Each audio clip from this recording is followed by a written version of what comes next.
Genesis chapter 38. Judah and Tamar. At that time Judah left his brothers and went down to stay with a man of Adullam named Terah. There Judah met the daughter of a Canaanite man named Shua. He married her and lay with her.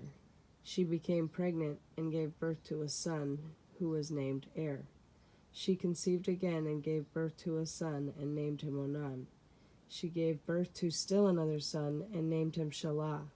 It was at Kezib that she gave birth to him. Judah got a wife for Er, his firstborn, and her name was Tamar.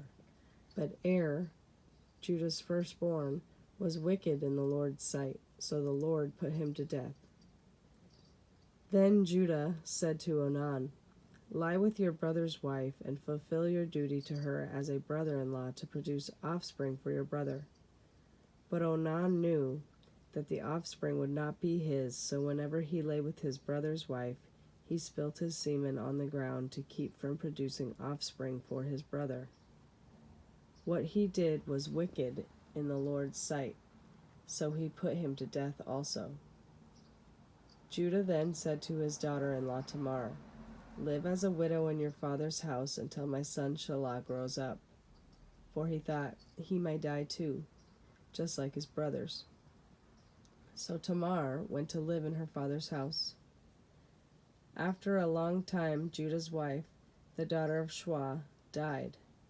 When Judah had recovered from his grief, he went up to Timnah to the men who were shearing his sheep, and his friend Hirah, the Adullamite, went with him.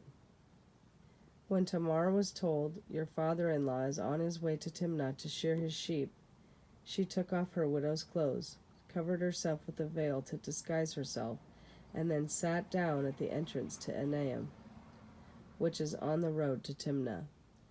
For she saw that though Shelah had now grown up, she had not been given to him as his wife.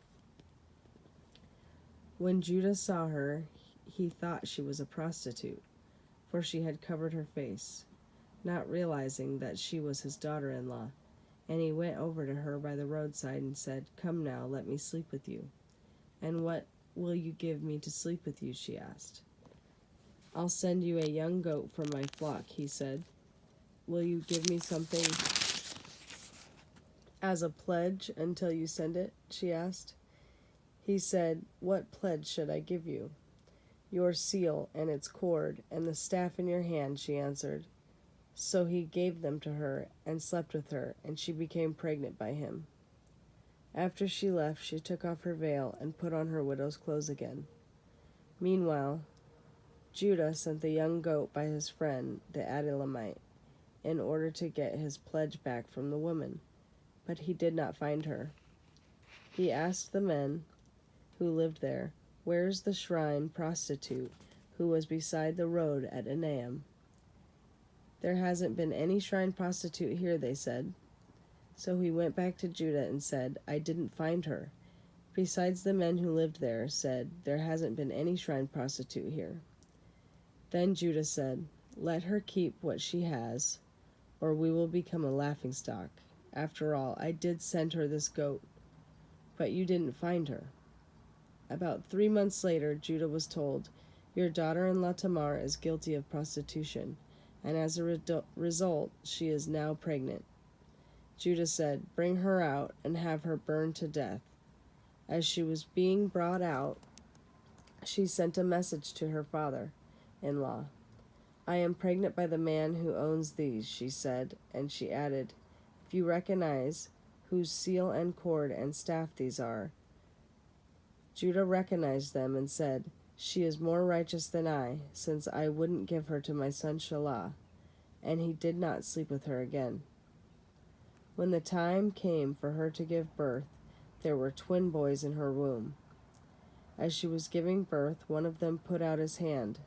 So the midwife took a scarlet thread and tied it on his wrist and said, "This one came out first." But when he drew back his hand, his brother came out, and she said, "So this is how you have broken out." And he was named Perez.